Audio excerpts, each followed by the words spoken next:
Ahoj. Takže já bych vás chtěl přivítat, sice jenom v polovičním složení Sweet Little Something. A chtěl bych vás informovat o několika věcech. Já jsem se tady napsal, takže moment. Jo.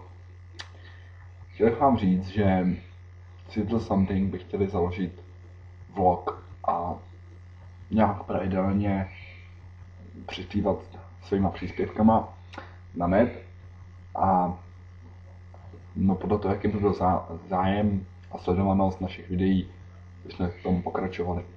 Takže jestli nám tomu chcete pomoct, tak sdílejte naše videa,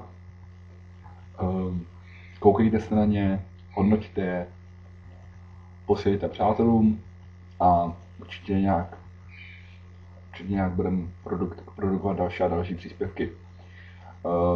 Dneska to bude bez střihu, jenom jednoduchý video, prostě, který vám má říct, že s naší tvorbou budeme určitě pokračovat. Pokud máte třeba i nějaký nápady na nějaké písničky, které jste od nás chtěli slyšet, tak nám je určitě pošlete do zpráv nebo na Facebooku.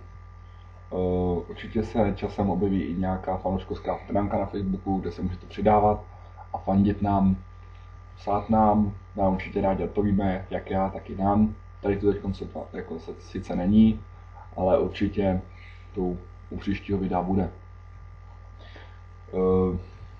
To si myslím, že je dneska všechno.